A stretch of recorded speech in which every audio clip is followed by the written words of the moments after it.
Welcome back to Beyond the Plan. Today we're going to talk about something that most of us are avoiding: estate planning. Our guest is Daniel Goldgut, CEO and co-founder of Epilogue. Daniel started as an estate planning lawyer but saw that the traditional system was not working. It was too expensive, too complicated, and too intimidating for most Canadians. So he built Epilogue, an online will platform making estate planning accessible to everyone. Today we're going to talk about what happens if you don't have a will, why we wait until a crisis to plan, and how estate planning can fit into the employee benefit conversation. So whether you've been putting this off for years or you've never really thought about it, this one's for you. Daniel, welcome to Beyond the Plan. Thanks so much for having me. Thank you for coming. So for the listeners who may not know you, can you give a brief overview of what you do, what your history is, and what brought you to Epilogue? Absolutely. So my name is Daniel Goldgut. I'm the co-founder and CEO at Epilogue.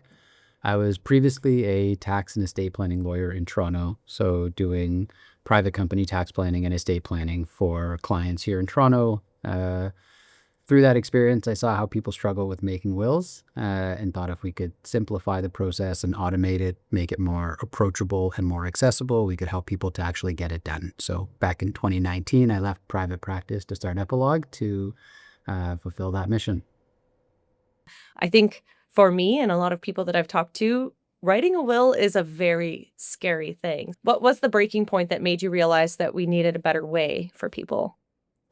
I think that the scary part of writing a will is before you actually start, because the process of actually creating the will isn't all that scary, but people get caught up before they ever get started thinking it's going to be scary or time consuming or really difficult. And so people just, they never start, or they take one step and then they stop right there. And I think once you realize that making a will is just about answering a few key questions, it stops being so scary, and you realize that these are things that you're probably more comfortable than you think engaging with and deciding on. And once people get into the process, I think they're often surprised. So if we can just get people over that first hump, like just over that first hurdle and into the process, they'll realize that it's not quite as scary as they thought it was going to be. Can you tell me what it looked like? What did it look like before to make a will, before digitalized platforms versus what it looks like now? For sure. So the traditional way of making a will was working directly with a lawyer. Like I said, that's the stuff that I was doing when I was practicing. And so that process looks like, for the individual at least, finding a lawyer. So maybe you know someone, maybe your parents know someone, maybe you find someone online, having an initial discussion with them. They'll learn a little bit about you. You'll sign an agreement that says you're going to work with them to help you create those documents. Usually they'll send you some type of questionnaire. So there's some information about you and your family and your wishes that they'll start to gather right away. When you return that, they'll take that, use it really as the basis to put together like a first draft of your documents. Maybe you'll have a meeting with them to discuss the answers that you gave, and then they'll use that to create the initial draft of the documents, send it over to you for you to review, have some discussions about it, and then ultimately they'll put that into sort of a final version, final draft, and you'll sign the documents with them. That still exists today. Many people still use lawyers. Many people still should use lawyers. Absolutely. Now with online wills, there's another way. And so that looks like going to a website, clicking on a button that'll say start my will or something like that, and going through and answering the questions online. So it's still in many cases the same type of questions that you would get if you were working with a lawyer. Now, granted, lawyers might ask a few different questions or more sophisticated questions, but ultimately you're answering questions about you, yourself, your family, your wishes. And when you get to the end of the process, you can immediately generate a document that takes those wishes and puts them into what essentially starts as sort of a master template, but that ultimately creates a document that's customized for you. So the online will doesn't replace the traditional way of doing things. That still exists, and that's still the way that many people will choose to do their will. It just offers an alternative that is generally less time consuming, less costly, and a bit more accessible. I'm realizing that I think I have a very basic understanding of what a will is, because you touched on a lot of different points there. So a will, I will be honest and transparent that I think I think a will is just basically setting up your assets to be distributed, but it sounds like there's a lot more to it than that. Can you tell me, like, if I have no children and I rent my house and I have like a couple of vehicles, but I don't own very many things. Why should I need a will? For sure. So assets is the thing that I think most people think about. And for sure, that's a big part of making a will, is deciding how you want your assets distributed when you're gone. There's a few other pieces of the will that are really important. So one is naming an executor. So you are choosing the individual who's going to be in charge of making sure that all the wishes in your will get carried out. That's a really important decision to make, and it's a really big job for the person who ends up in that role. If you don't have a will and you have not made that wish known, someone in your family or someone in your world needs to apply to court to become the person who can administer your estate. So from a time standpoint, from a cost standpoint, having the document done and having that wish known is super important. It speeds things up. It makes sure that the right person is in that job. So that's one of those things that's really important. For some people, if you've got children, minor children, one of the most important things you're going to do in your will is you're going to name a guardian. So you're going to name the person who you want to be in charge of looking after your minor children. And the same thing applies to pets.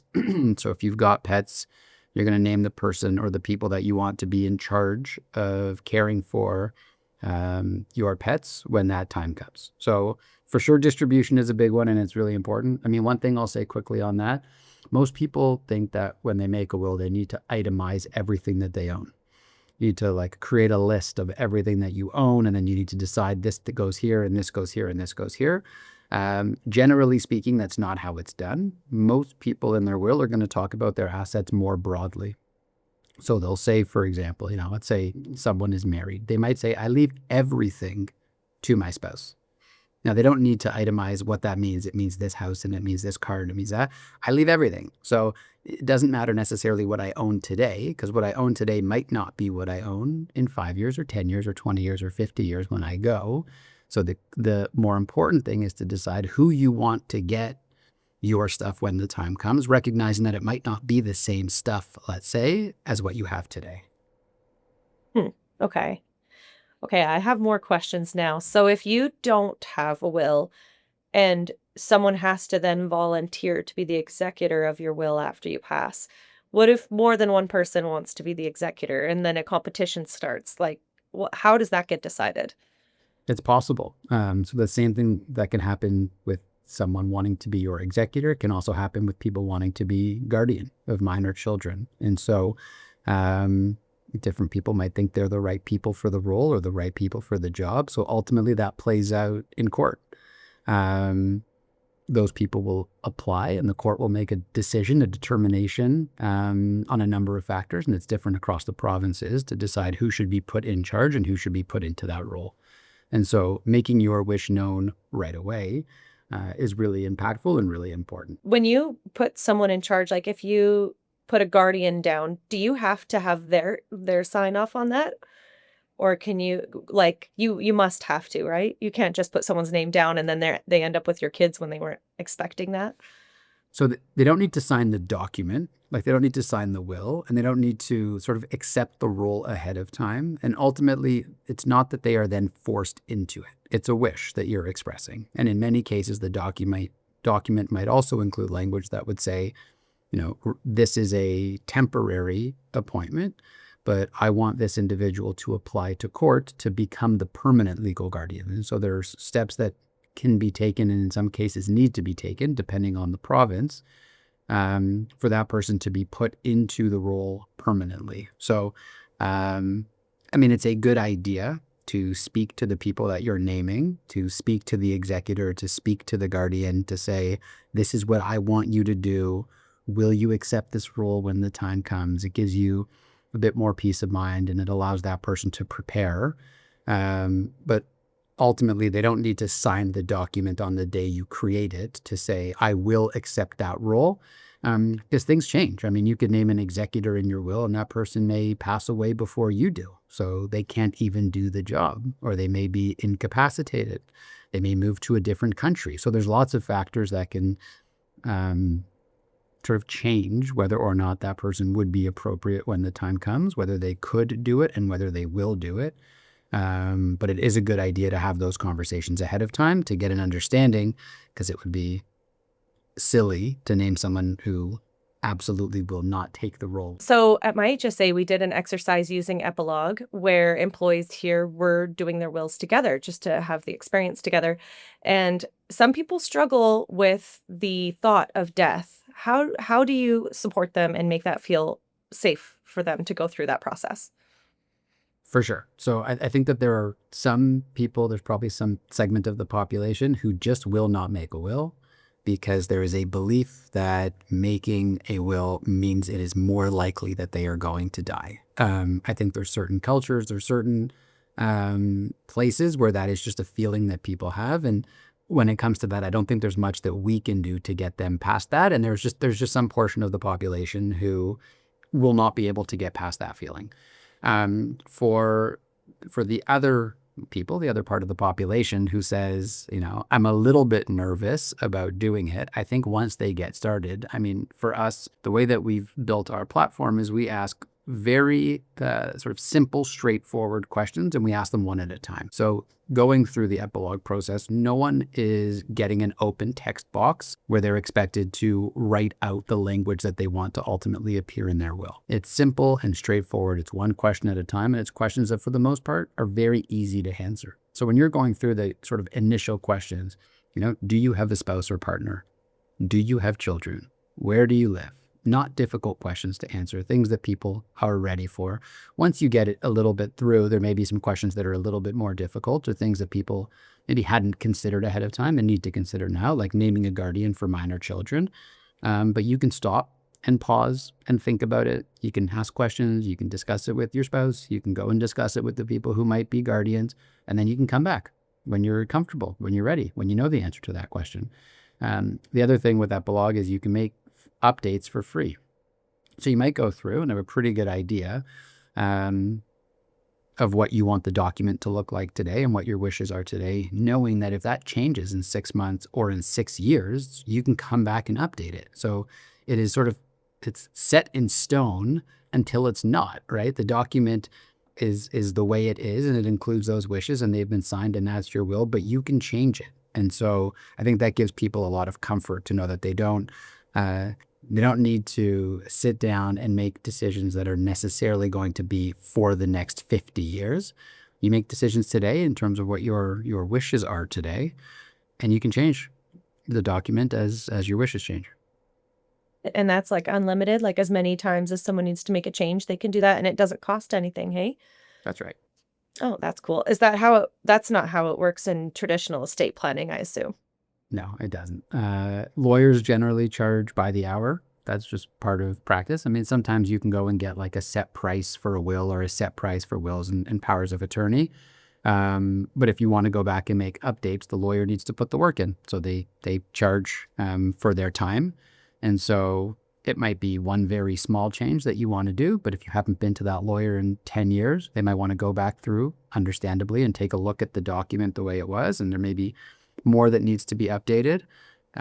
Or if you want to make, major changes, then, there's going to be a bill for that, as there should be, because the lawyers are putting their time and energy and effort into making those changes. But yeah, certainly that's a difference between the traditional way and doing it online. So with Epilogue, does that mean that anytime someone makes a change, there are parameters built into the system that they can't go outside of? Or does a lawyer review any changes they make? It's just way faster. So with Epilogue, if they come through and they want to make a change, it's still within the parameters of what Epilogue offers. Epilogue is not right for everybody, and it is not a platform that offers sort of unlimited choice. There are limits to what you can do through an online platform. And so if someone comes back to make changes, those changes still need to fit within what the platform supports. If someone wants to come and make a change and really add to the complexity of the document in a way that we don't support, then that would be the limit. They may use our service to create a will that is perfectly suited for them today. And 5 years later, they might want to make a change that is not something that's offered. And they may realize, okay, I need to go to a lawyer now to make a new will that I can include all of these different things that I didn't need before, but that I need now. So do you have like a description for the best audience for Epilogue then? Is it people that have somewhat simple setups or does it range? Can it be people with lots of assets and lots of wealth? Like what is the best audience to use Epilogue? Yeah, so we often say that what makes for what I'll call sort of like a simple will or a straightforward will is more often when someone has simple, straightforward family circumstances or family situations. If someone is unmarried with no kids, it's perfectly suitable, and married with no kids, married with kids, where someone wants to leave everything to their spouse, for example, they want to leave things evenly to their children. Where things get complicated are things like blended families. So if you're in a current relationship, but you have children from a previous relationship or with a different partner, that's where things get complicated. And we ask those questions and we say to those people, you'd be better served working with a lawyer. Someone who has children who are receiving government disability support payments, it's another instance where things get a bit more complicated and where you'd be better served working with a lawyer. If you want to exclude one of your children or you want to leave things unevenly to your children, it's another place where we would say you'd be better served working with a lawyer than continuing through. So a lot of the places where we look and say this person is not a really good fit for our service is where it's those types of family dynamics or family situations that come into play that make it that it's just not a fit. They need more tailored advice, which we can't offer. That makes sense. And it sounds like it is accessible to most people then. Those situations probably are a little bit more few and far between. And I'm curious to know, like we talked about assets, we talked about guardianship. If you have wishes for how your funeral is handled or your remains or even your end of life care, is that all part of a will or is that something different? Yeah, so with Epilogue, you can do your will, you can create powers of attorney or incapacity planning documents. So that will touch a little bit on end of life care in the sense that generally speaking, in Ontario, we call it a power of attorney for personal care, which is the healthcare version. You can make some decisions about sort of what's typically called like a DNR, like a do not resuscitate. So you'll be asked a question and you'll be able to provide some instruction on what to do in that sort of end of life situation where doctor intervention would be required to keep you alive artificially. So there's some decision making around that. And then with Epilogue, there's a separate letter of wishes that you can create. And that's where you would put more of like the funeral and burial wishes. Disposition of body, what type of service or ceremony you would like, organ and tissue donation. So that information does not go in the will. It's actually not legally binding. It's a wish that you're expressing to your family, but they're not legally required to follow those instructions. And so that's why it sits outside of that will. And sits in that separate document. Also, that's something that's maybe a little bit easier to give to people in your life ahead of time so that they see. The will sometimes is not sort of found or read in the hours after or the day after or 2 days after. And sometimes you have to make some of those decisions about what type of service or ceremony relatively quickly. So as a separate document, it might be easier and more accessible to be putting that in front of people in your life so that they know what to do when the time comes. Okay, I am learning so much. We've only been talking for 20 minutes and I've already learned so much. So let's say that I build a will and put all of my wishes forth in Epilogue and I pass away. How does my family find that? Does that get presented? Do I tell everyone I used Epilogue or how do they know? Yeah, so across Canada today, BC is the only province where you can electronically sign a will. In every other province in Canada, you need a physical document with your, what we call like wet signature on the document. So even though you will create the document online by answering all of the questions, at some point that document comes offline. So when you finish the process, you'll get a PDF. We have a printing service too. So either you will print it on your own or we can print it and ship it. And it comes with signing instructions. So that process that started online comes offline, and you will sign that physical document in the presence of two witnesses following the instructions. So now it's not something that lives on Epilogue, it's something that lives with you. So that's an opportunity for you to let your family and friends know, I've done this thing, I created the document, I've signed it with witnesses, and here's where it is. Here's where it's currently being stored. So they now know where to look when the time comes. So they don't need to come back to us and ask us any questions. It is something that they have access to because you've told them where it is, and that's a really important part of the process. Okay. Okay, I feel like I'm equipped now to finish the process. What is it? So that is kind of what it looks like when the will is done and everything is set up. Can you tell me about a customer or any stories you have where someone had one really well set up and it took a huge, like it gave their family a huge relief in that hard time? Yeah, I mean, we actually, someone that we used to work with, like a consultant that was working with us on a project in the earlier days, reached out fairly recently, like over the last few months, to let us know that unfortunately her sister had passed away, and had used our service before that.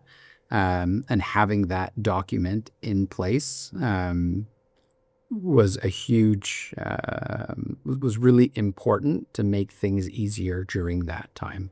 We hear the stories on both sides. We hear the people who come to us to use our service because they had the opposite experience in their life, where someone who was close to them passed away and didn't have a will, and they saw what that outcome looked like, and now they didn't want that to be the case for their loved ones, and so they come and use it, and then, occasionally we'll get that feedback from someone who says, someone in my life used your service and it was really helpful and important. Yeah. Do you find that most people, when they hear like that, like they hear a story from a loved one? I know I've heard stories from my network or my family and stuff like that. What happens when you don't have a will? Do you find that the tides are shifting and people are realizing that they got to get ahead of it rather than waiting for a crisis or waiting to have kids and things like that? It's kind of hard to tell is the honest answer, which is, there's been some studies, there's some data out there about the percentage of Canadians without wills. And that number has stayed pretty flat over the last, let's call it, few surveys that were done. I think certainly people are shifting, and so many people are using online. We've seen some of that data also come out of the UK. The percentage of people who have a will who have done it online, that number is rising steadily, and so certainly this is filling a really important part of the market from an accessibility and cost and standpoint. So, but we haven't seen like a big jump of Canadians being way more prepared and getting this done enough. Hopefully, that's still coming as these services continue to gain popularity and to become more well known. Yeah, hopefully. If you don't know the answer to this, that's okay. But do you know what percentage of Canadians have a will? Yeah, so the number out there is about 50% of Canadian adults don't have a will, and another 15% have a will that they don't consider to be up to date. So it's about 35% of Canadians today who have an up to date will. So so that feature that you have, the unlimited changes and at no cost, is probably really important because people need to keep their will up to date, of course. Right. That makes sense. Are there any other myths around who needs a will that you feel the need to bust? Like we talked about people who are saying, "Oh, I'll get a will when I have kids," or people saying, "I don't have anything asset-wise, so I'm not going to get a will." Any other myths there that you think that you should bust for people? Yeah, I mean, we hear all the time, I'm too young, right? That's a very common one, or I don't have enough assets. So, you know, if we start on the asset side of things, so as I mentioned, if someone has children, even if they don't have a lot of assets, it's really important to name a guardian, or pets. If you've got pets and you want to name a guardian, even if you don't have, tons of money in the bank, that's still a really important decision about who should care for children or pets when you're gone. Naming an executor is really important. So even if you don't have a lot of assets, you still want things to move along. You still want whatever it is that you do have to end up in the right place.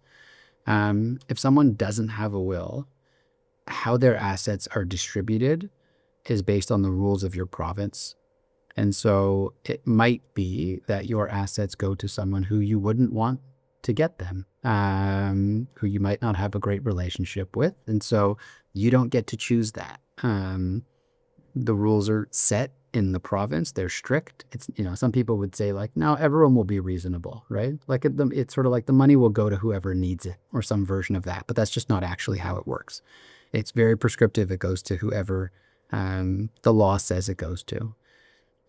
People in common law relationships across the provinces, there's some different treatment. And so you might think that your common law spouse is going to get everything, but it might be the case that they get nothing. So sometimes people in sort of long-standing relationships who believe it'll all be okay, the results can be pretty dramatic. When it comes to charities, a lot of people like to include charities in their will. And if you don't make a will, a charity that you've been supporting your whole life might not get will not get anything after you go, because that's not part of the laws of the province. And so, even if you don't have a lot of assets, being able to decide where they go is really important, and naming people into some of those roles to make sure that they can start acting can be really important as well. So you made me think about something actually there when you were talking about charity. If someone decides that they want a certain portion or the whole portion of their financial well-being to go to a charity or a donation, they can put that in the will through Epilogue as well? Yeah, absolutely. I mean, it's legacy giving, or planned giving, as it's known, is the idea of leaving something behind after you're gone. There's a few different ways to do it, but the will is probably sort of the central one. So when someone comes through our platform, or, if they go the traditional way with the lawyer, they'll have an option to either leave a dollar amount, like a specific dollar amount gift to one or more charities. They could choose to leave a percentage or sort of a portion of their estate to charity as well. It's something that we see a lot of through the platform. It's very common for people to come through and decide to leave a gift to charity, and it's amazing to see. I mean, someone who might not be leaving, huge gifts during their lifetime, if you leave a percentage of your estate, and if you're a little bit older and you live in a house and the house is now paid off, that the value of that could be really, really massive for the organization. It can be the biggest gift you ever left to the organization, is one that gets done through your will. So it's really cool to see people doing that. That's really good to hear that is a possibility and that a lot of people are doing that. Can you remind me what year you started Epilogue? You're the co-founder. And what year did you start it? We started in 2019. We started building, and then we actually launched to the public at the end of March 2020. So sort of right in COVID. About 2 weeks after COVID touched down here, we launched our services in Ontario in March of 2020, and then over the next about 12 to 18 months, we expanded across the country. So today we're in 10 provinces. We're in all provinces across Canada, and we're available in both English and French. Wow, that is quite the time to launch a business, March 2020. Do you think that the pandemic helped or hindered, or did it not make too much difference to the success? I think it's sort of hard to know about the early days, but I think sort of long term it helped. I think there was a period there in the pandemic where estate planning was top of mind. It was front page news, getting things ready. People were really legitimately scared, and that was reasonable. And so like sort of a get your affairs in order was the message that was coming out across sort of a lot of different forms of media at that time. So I think it pushed people into that mindset that, life is uncertain, circumstances are uncertain. You can't just say, I'll do it later. Some things, like, if you can do them now, you should do them now. And I think also from a age demographic standpoint, I think that some people who may have been a bit more reluctant to do things online were pushed that way because banking had to be done online. And maybe someone who used to prefer to go into the branch. If the branch was closed, they had to figure out how to use, online banking. And so I think that created a bit of a shift and sort of maybe brought in an audience that just may have taken a little bit longer to get comfortable using an online platform to do something like this. Um, Hard to know. I think if we had launched sort of 2-3 years earlier and we had pre-pandemic data and then pandemic data, we would have known more concretely what the impact was. But yeah, those are just, some of my thoughts, Yeah, the pandemic probably changed so much in just the industry of digital platforms that it would be hard to measure if you started right at the beginning. Like you are at the intersection of estate planning and digital platforms, which the pandemic was as well. So that's a really interesting, that's super interesting. And when you started Epilogue, the vision you had at the time and how it is now, is it how you expected it to pan out or better or Yeah, it's a great question. I think when we built it in the early days, we thought it would be easier to get people to use it. We knew what the traditional experience looked like. We knew that this was, as I said, it was more affordable, it was more accessible. You could do it from home. But that 50% of Canadians without wills, like that number is high, and there's a lot of people that don't want to engage. So I think in the early days, that was a bit of a wake-up call at how difficult it is to get people to actually go through and do it. I think we've got a much clearer sense now of how to find those people who are ready to do it. And so, yeah, I think it's we're in a really good spot now, and we've added to the platform and built things in that make it even easier, and really we give a lot of value to the people who are coming through to create the documents. And so, yeah, I think broadly speaking, it is sort of where we wanted to be and where we hoped to be, which was helping as many Canadians as possible come through and create estate planning documents, and getting people saying this was almost fun. Yeah, this was great. I'm happy I did it. This was a really great way to do it. It's just been on my to-do list for so many years. I'm going to tell my parents. I'm going to tell my siblings. Like those kinds of reactions are amazing. And so, yeah, it gives us a lot of energy to keep doing it. that's a perfect segue because I was going to talk about doing this in a way that is built into the workplace in benefits and in the culture even.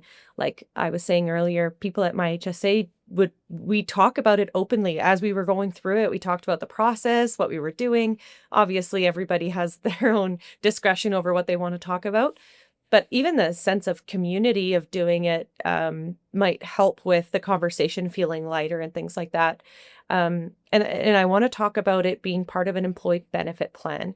Are you seeing that a lot of companies are starting to consider estate planning as part of benefits?